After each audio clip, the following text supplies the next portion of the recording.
gentlemen, on behalf of the captain and crew, welcome aboard this flight. La maschera per l'ossigeno funziona regolarmente anche se il sacchetto di plastica non si gonfia. Before takeoff, we would like to encourage all passengers to watch our cabin crew display the safety features of the aircraft. Allacciate la cintura di sicurezza e regolatela. Ricordiamo che non è consentito fumare a bordo dei nostri aerei, incluse le toilette, dove sono localizzati rilevatori di fumo. Il personale di bordo è perfettamente addestrato per fornirvi tutta l'assistenza in caso di necessità.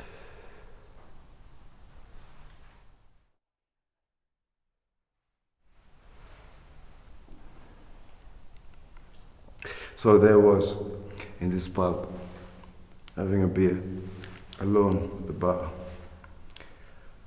tired like a dog from the journey by train from Rome, having a beer, thinking and thinking and thinking. Here I am, caught in the moment, without a plan. Then suddenly there came this lady from the other side of the bar. She came right at my side and picked a cigarette from my pocket and signaled me to light her, which I did. I was too confused. Nimechanganyikiwa even to ask myself what was going on, so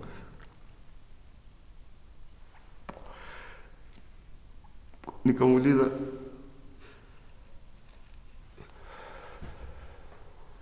do you speak English?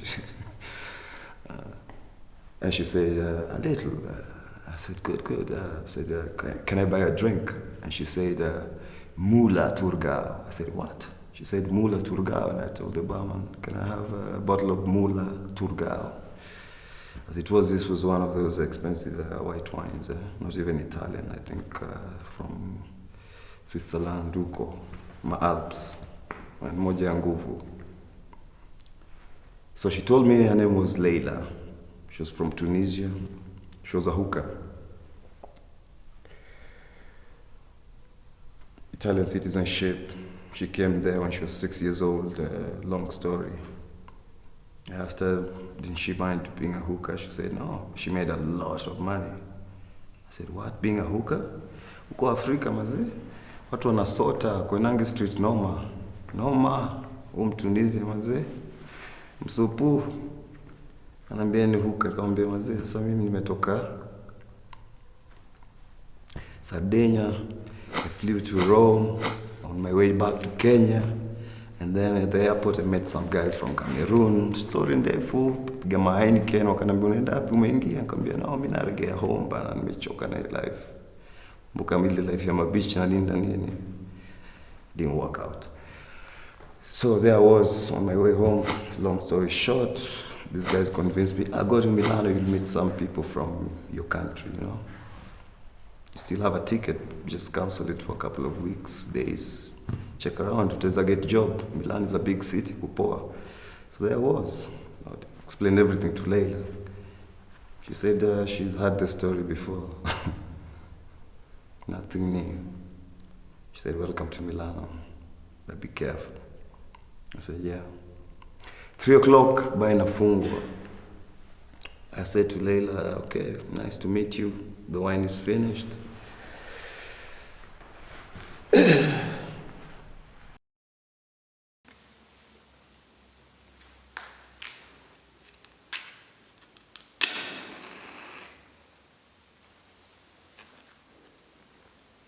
Nilikuwa nimeenda Italy kupasiu career yangu ya art. Na nilikuwa nimefall in love na Mlami, Msupu, Myang. Kufika huko jo, agent of first aliniambia, yeah, we'll sign you up, but Telley man, black is not in vogue at the moment, this season actually. Black is not in vogue this season, but we'll sign you up in case of anything. Was there to lose, so I signed up. Job ya kwanza ilikuwa ni kufanya voice over ya Kijamaika. Kufanya patwa, mazungowezi kufanya hiyo. When we come and the place, we no skin up and waste time, we come for match for the people, see. So I got this gig in an English-speaking Radio Monte Carlo. Kapata tuchapa kidogo, bado na hustle, nalipa hostel, na meet na Wakenya, nipatie opening, kuna job, mna hang out kwa park, jobless kona huko inaitwa park, na ni winter. People from all walks of life, Chinese, Russians, Brazilians, Kenyans, Ghanaians, Senegalese, nyote, jobless corner. Sharing ideas, msikia kuna job wapi, opening wapi, nothing, you know. That's where I meet my best friend in Europe, a guy called Jimmy Jamush. We know that officials in the Eurozone, they're going to meet soon to discuss these migrant deaths at sea. The problem right now is where to put the migrants. But there's still disagreement among leaders on what to do about the uncontrollable stream of people fleeing the Middle East and Africa. Sasa huyu Kuro, Leila, anisho vile client akikam atafinya chitofu no. Ini intercom. Unafinya hii button inalia huko juu, alafu mimi naingia bafu, anamalizana. Mimi natoka, tunaendelea story. Client akikuja, naenda bafu, anamalizana. Mimi kadhani ni story, you know, incredible that she's telling me that.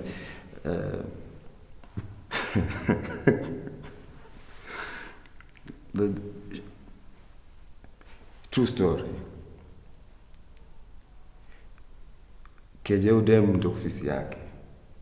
Ma clients wanakuja hapo, ma client wa nguvu, clients Italians. Alikuwa ananisave. Mimi kai kwake mpaka morning. And if the client comes, I go into the bathroom and wait there quietly, and they finish their jiggy. By the way, it would never happen. Tukaka sitting room. Tumepoa. Mimi na Leila akaanza kusetwa kelende zake. Katoa contraptions zingine za nguvu. Kama weka unga fulani, akaweka kama jani fulani. Kamuuliza nini? Akaniambia ni hash. I asked her what? She said this is hash. It helps her to keep awake and be in the mood for a kind of work. So in the sitting room chilling out, she asked me if I wanted some. I said no, thanks, I'm cool. Hashish, I've never seen it. Mimi nisikia watu huko Kenya wanavutanga ndoo, hapa watu wanavuta hashish. Inapikwa, inaikwa kwa foil, anakavuta na kijiko, alafu akaenda kwa trip. Hiyo chitofu na ikalia client. Chap, vitu zinasafishwa. She cleans the table, tells me, you gotta go in the bathroom. There's a client. 15 minutes, then you come out. Keep quiet. Don't smoke, don't move. He'll be scared. I had to move. Like a movie, was it? Like a movie. Mimi nimetoka kule, nimetoka nimeshasikia vitu zina happen, lakini hii. So okay, anyway. So I go into the bathroom, keep quiet. Italiano na ropo kwa mob. Oh, ciao, tutto bene, come stai? How are you? Yes. Wanaingia bedroom. Kukuruka kara, majigi, niko bathroom. Sasa, what's going down? Mara kidogo mlango wa bathroom is open. Bam. Leila ameingia, amevaa robe, ananiambia njoo, niko na job na wewe. Job gani? She says, listen, this client, he doesn't want to do anything with me. He can't. He's an old guy. Ni kama jamaa ameka kama 80. Kijudge, magistrate. Kwa hivyo ameambiwa kuna beshte yake niko kwa hiyo bathroom. Akasema yeye anataka kuona Leila na mimi tukioperate. Nikamwambia haiwezekani. Mimi ni Mwafrika mzee. Mambo gani? Akaniambia 100 euro. Do you know how much? 10,000. Akaniambia si lazima ufanye kitu, tuna act. 207 000 migrants ont tenté de traverser. Chaos in the Mediterranean. The EU has responded by tripling the funding of its current border force. So I hooked up with a few Nigerian dudes. I asked them, so guys, how do you survive here? Let's get jobs. Where do you stay? I'm looking for a place to stay, and I have to go to the police station. Where is it?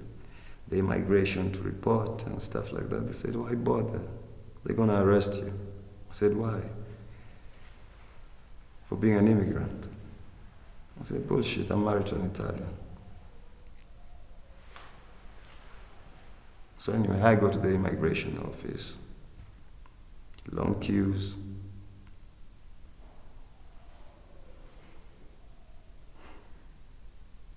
Enter inside. Don't speak the language. They can't help me. Sorry, we don't speak English. We're Italians, you know. Around 5:30, nimepelekwa ibaya wa Ethiopia na ngoja wa Kenya. People started streaming into the pub, but nobody was speaking. I can tell a Kenyan face anywhere. I mean, desperate man in a desperate situation. I could smell a Kenyan if I saw one.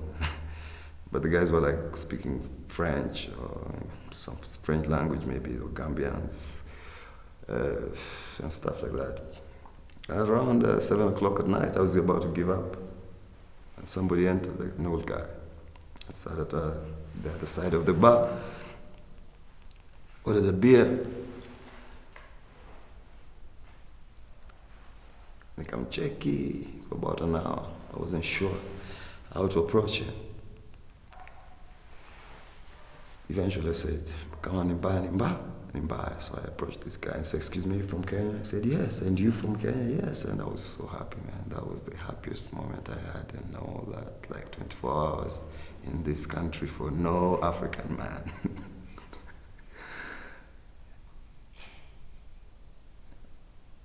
That's when I understood what it meant to be a patriot, to have a country. I never did before. Unajua hapo Kenya msoto tu. Ukiamka job hakuna. Hustle from morning to night. Guys work so hard for nothing.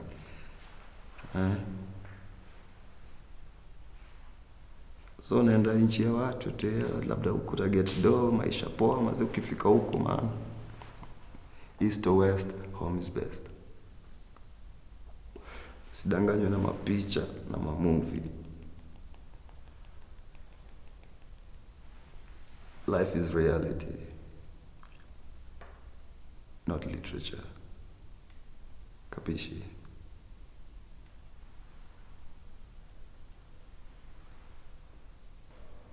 So I finally met a Kenyan. I'd never been so happy in my life. It made me understand what it meant to be patriotic and to love one's country. So there we were. He bought me a beer. He told me welcome. I told him my story. He told me he's had it all before. I said, really? He said, yeah, what happened? I asked. He said, well, I arrived in Europe 40 years ago. He came to Europe when he was 19 to study theology in Greece. He moved from Greece to Italy, got married to an Italian, got divorced, and I lived in Milan for about 20 years. Huyu ndo alikuwa sasa ndo kama sonko huko kwa bahati mzuri. Nikamwambia sasa niaje mimi naweza survive hapa vipi? Nataka job, mali ya kuishi nini? Akaniambia hapa every man for himself and God against all. What he could do for me was to help me for 3 days to crash in his house. Nikijisort, as in I'll have time to meet other Kenyans, find a place to stay, get a job in those 3 days.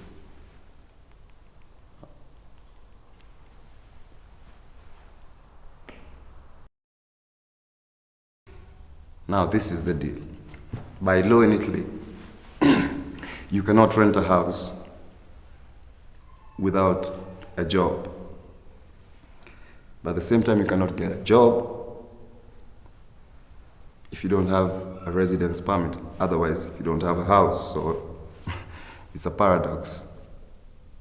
So once I realized this, I decided not to play that game. It was a game of mirrors, this paperwork thing. It kept you so busy that you forgot to survive, to look for money, to live your life. You had to chase this paper because this paper meant everything. Permit of stay, residence.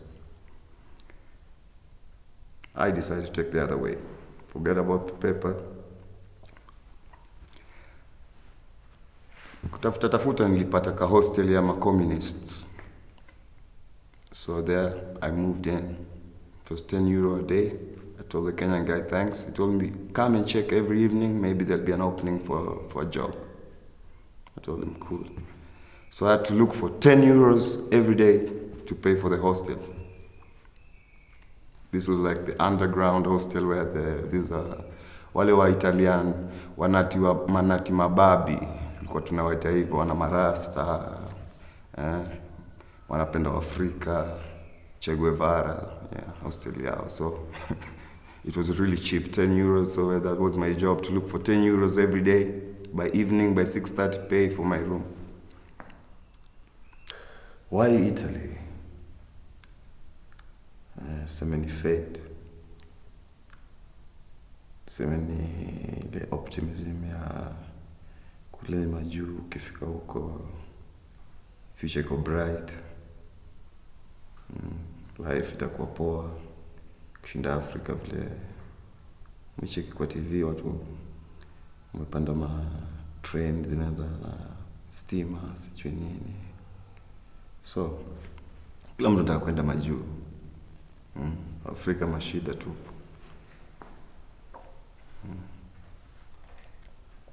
So katika ile za harakati unaangukia Mshimlami.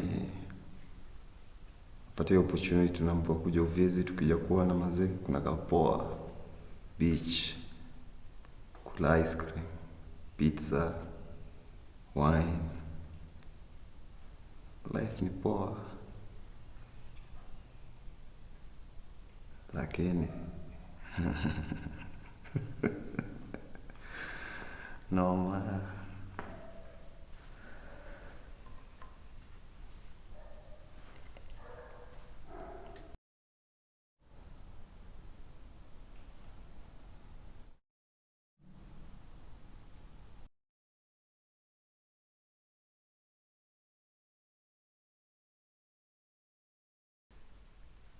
Chick one day turns up with her dogs at the park. We're with Jimmy chilling out.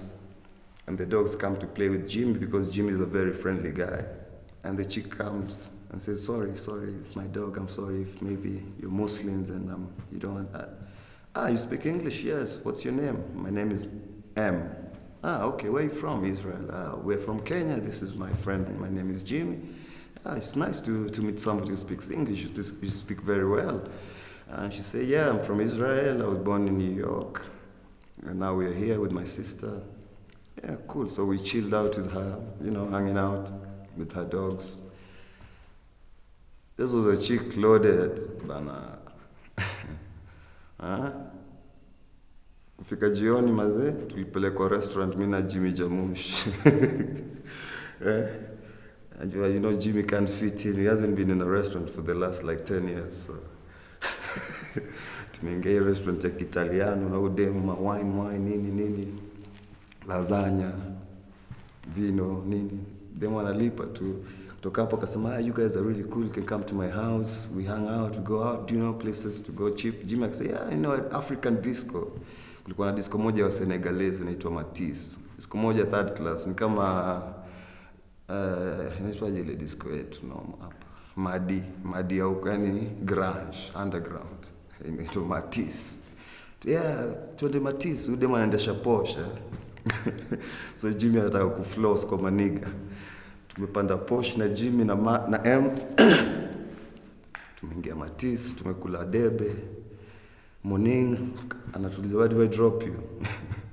Jimmy akasema mimi kwa gari yake, kwa van yake. Tuko high. Mimi kasema mimi I stay in a hostel. She said, what? And you? in my car. She said, I don't believe it. I want to see it. You guys were all high, right?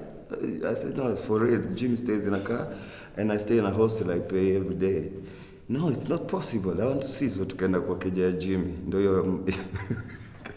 hiyo mrengo unidemu wa swag up market. Manze anaongea lugha ka punch mpaka kimandarin. Ameishi Hong Kong, amesoma New York, London, Devon, wapi. International swag, tuko kwa gari ya Jimmy na chupa ya wine. Tunapiga story mpaka ni asubuhi, wazungu wanapita wanashindwa ni aje. Okay, lakini demo mlami no problem. Kutoka hapo demo akasema no, it's not possible, na kulikuwa na ka feeling kameshaanza ku grow. Akasema no, you guys, you're good guys.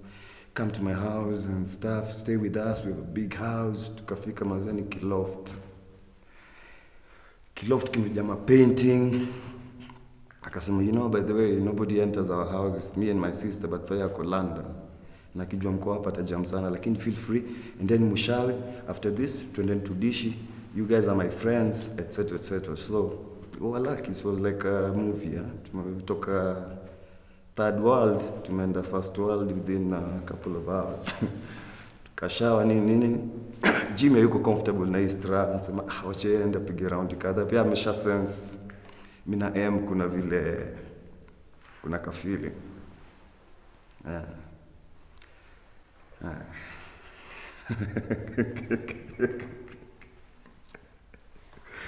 True story, This is literature, not reality. You don't have to believe everything I say, but then again, you can.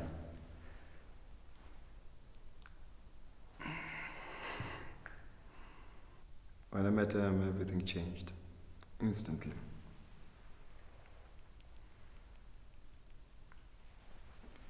We fell in love, as they say, and it's a cliche, but it happens.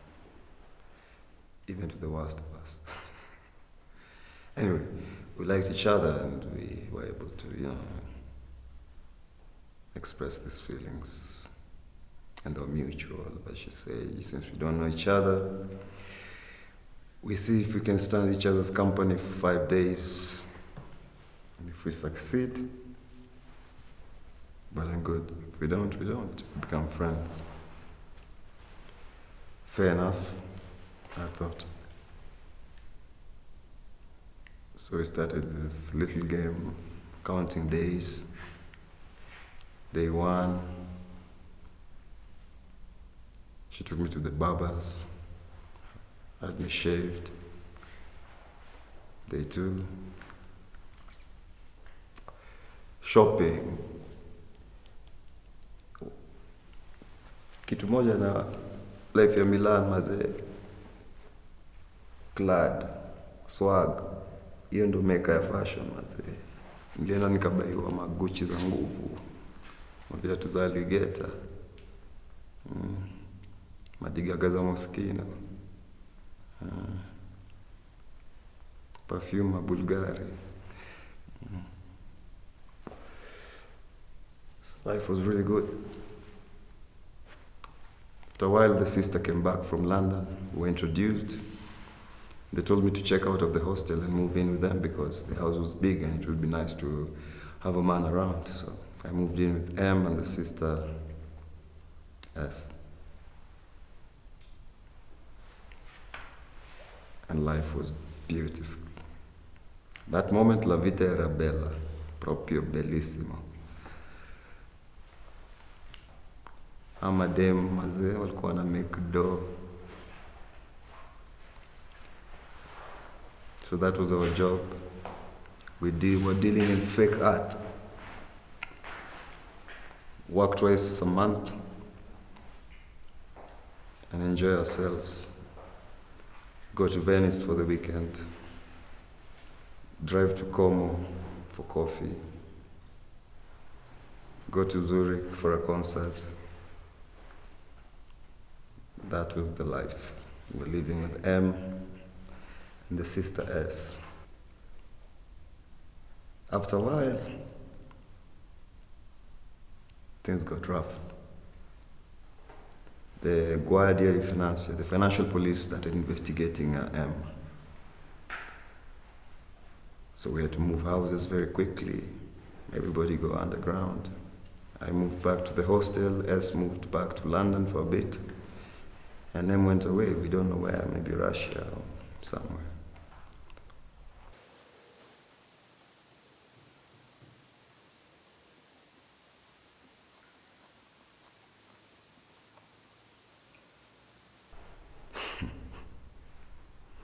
Over.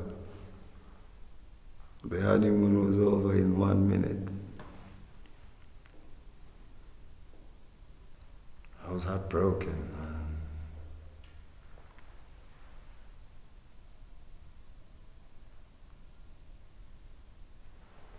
I couldn't think straight for a long time.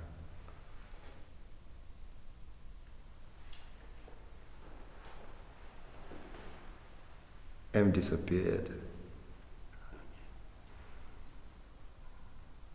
What was the fucking point?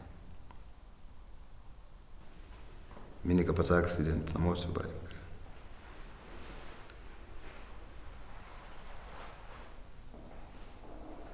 Nika decide kurudi home.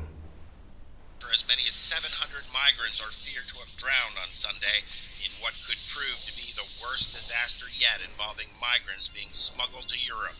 They're obviously still coming. Boats are in distress, and the authorities are just trying to rescue as many people as possible at this time. I tell you, if you're wise and sharp, you pack up your bags and leave. Come back home. Start from zero. Now that I'm home, is there any much difference? Yes and no. Is life hard? Yes and no. It all began at a train station in Milan, a city where morality stands still and desire has no limit.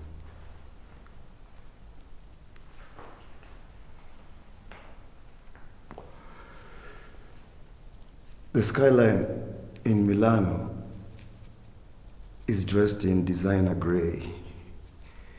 Even the dogs wear Dolce & Gabbana jackets, and the homeless guy is in Moschino. But life is not all that Gucci. Life is difficult. So, Afrika amefika majuu.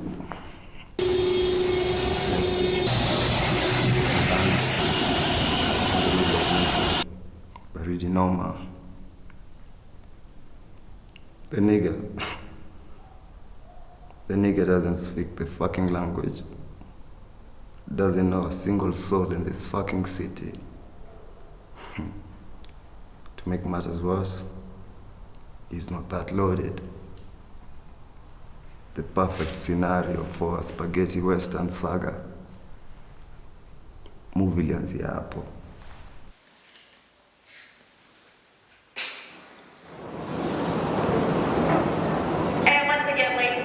Closing doors in 1 minute. Just a reminder about hand luggage. Small bags may be kept underneath the seat in front of you. All other items must be placed into an overhead locker. Please put your bags right inside the locker, as they can sometimes fall out and may injure someone. If your bag has wheels, please put it in wheels first. We'd appreciate your assistance by closing the overhead lockers once they are completely full.